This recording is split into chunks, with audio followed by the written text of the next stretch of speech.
So I wanted to take a look at a few cases in this podcast because it's been a long time where I've just really done a strictly case by case podcast. And I was made aware a few days ago that the Jeffrey Dahmer Story on Netflix was the number one trending series. And Jeffrey Dahmer is where true crime started with me. It's where I became fascinated with true crime. And it's ironic because I remember being in Florida with my uncle, actually at Disney World. And he was talking about the woman who stood up in court, the African-American woman who stood up in court and was going, Jeffrey! He was actually laughing about her behavior and how she was shouting at Jeffrey Dahmer. But when I watched that back now on YouTube, what I find utterly creepy and just shows the psychopathy of Jeffrey Dahmer is that as this woman is standing there yelling at him, he has or exhibits no emotion whatsoever. It's just flat effect, flat affect. He displays no emotion whatsoever. And that is the true sign of psychopathy. When somebody's standing there and addressing what you've done in such a manner, and you display absolutely no emotion whatsoever. And that is the true sign of psychopathy. I don't need to go one-on-one with Jeffrey Dahmer. I don't need to interview him. I don't need to speak to him. He's a psychopath. I mean, that's just what he is. I don't need to diagnose him. He has all the characteristics of a person such as that. And I won't be watching the Netflix documentary or the series, and I'll tell you why. I like to watch the true documentaries on Jeffrey Dahmer. I've watched movies on Jeffrey Dahmer before, and I actually prefer to watch the real life story of Jeffrey Dahmer, the real documentaries. So I'll be sticking to that. I will, however, be watching the reenactment scene of the African-American lady who stands up in court, to yell at him. But I won't be watching the series. I'd rather watch the true crime documentaries on Jeffrey Dahmer. But yeah, very, very much a riveting case, and it's something that I will never ever forget. Jeffrey Dahmer is somebody that I will never forget. He is where it began for me in terms of true crime. I titled this Dark Meat because, in case you didn't notice, a lot of Dahmer's victims were from ethnic minority backgrounds. They were either Black or Asian or biracial or something like that. Usually, not all of them, but most of them, a great deal of them. It's more than half of them. And for a long time, I thought that he had a preference. I thought that he was a gay man who was attracted to Black or biracial men. That was his preference.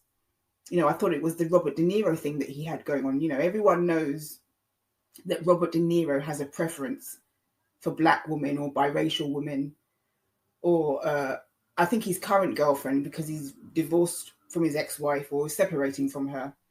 I think his current girlfriend is Asian, either from China or Thailand or somewhere like that. And, he's known for dating, mainly Black women or biracial women. So I thought that that was Dahmer's preference. And now, as I look into the case now, I think what his preference was not really skin color. And I'm talking in terms of Jeffrey Dahmer. I think what he preferred was vulnerability. And a lot of people from ethnic minorities in Milwaukee, particularly at that time, were kind of like on the sidelines, marginalized, vulnerable people. So I think what he chose was vulnerability, what he was attracted to. What Jeffrey Dahmer was attracted to was vulnerable people, vulnerability, people that he thought that he could use and get away with it. So that's the reason why a lot of his victims were of ethnic minority backgrounds, not necessarily because that was his preference. I think what he preferred was vulnerability. But there was a guy on Facebook when I had a Facebook account. He was white, and he friend requested me, and it didn't take me long to figure out that all of his friends, or all the people that he associated with on YouTube, all the people that he was linked to, were women of color. So after a while, I realized, and he would post pictures of this woman on the right constantly. He was obsessed with this woman on the right. This is not Robert De Niro's ex-wife. This is another woman. He would constantly post pictures of her or other women of color. So it didn't take me long to figure out that he had a preference for women of color, black or biracial women like myself. And that the sole reason why he friended me on Facebook was because of the color of my skin. And, you know, I always thought initially that that was what Jeffrey Dahmer preferred. He just had a thing for dark meat. And we all know what he was doing with his fridges and freezers. But I really now do think that he didn't necessarily have a preference for anything. What he had a preference for was vulnerability.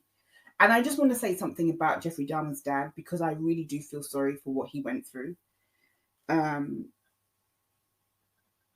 Jeffrey Dahmer's father was very open, honest, and accepting of what his son did. He came on Oprah Winfrey, he did other interviews, and he acknowledged what his son did, unlike the Watts who make excuses for their son. Jeffrey Dahmer's father fully acknowledged that his son did all the things that he was accused of. And he loved him nevertheless, nonetheless. And I respect that a great deal about his father. I respect the fact that he was honest about what his son did. He never tried to hide from it. He wrote a book about it. But he also loved his son despite all the things his son had done. And I think I respect people like that. People who acknowledge that their son did something wrong or their daughter did something wrong, which is an understatement when it comes to talking about Jeffrey Dahmer.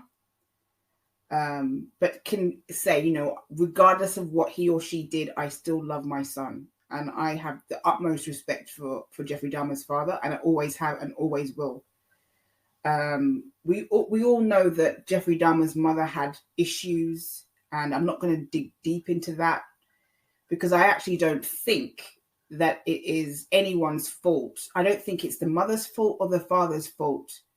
The way Jeffrey Dahmer turned out, I don't believe that it's any parent's fault if a child turns out to be that way.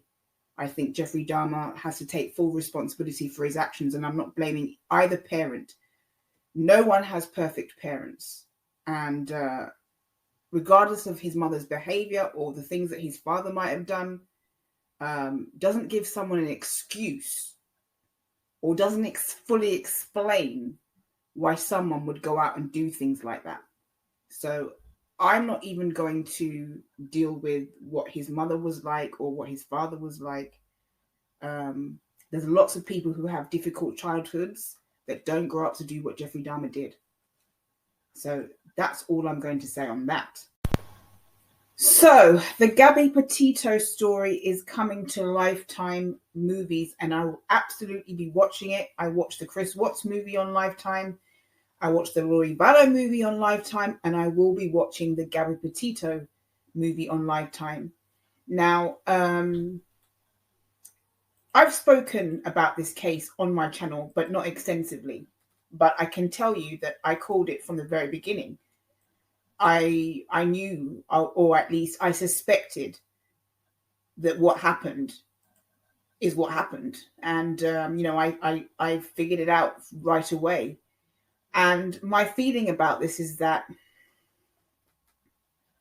Laundry was simply not emotionally mature enough to handle this type of relationship. They were low on funds. They were in each other's pockets. They were in each other's space, which, a lot of people wouldn't be able to get along if they had to see each other every single day, if they had to be in each other's space every single day. If they were also, had, they weren't, cash, they didn't have plenty of cash. They were kind of like on the road enjoying their time together initially. But what happened is, as time went along, the cracks started to appear in their relationship. What mature people would have done was said, look, this is not for me. This relationship is going to end. Let's go our separate ways. Let's get on with our lives. But that's not what happened. Because of Laundrie's emotional immaturity, he decided to take the coward's way out. Kind of like what Chris Watts did, because I don't think that I think Chris Watts is also emotionally immature. And I'll explain that another time. So he took instead of saying, let's go our separate ways, let's get on with our lives, we don't get along, this relationship is, we're oil and water, we don't get along, we are not compatible, which is what they found on this road trip. He decided to take the coward's way out, and I called it from day one. I suspected strongly, when people were saying, oh, Brian Laundrie is in, he's escaped to South America, he's here, he's there, he's hiding here. I figured it out from the beginning that this is what he'd done, because I'd sussed him out from the get-go. And personally speaking, I believe that this is a story that everyone needs to be aware of.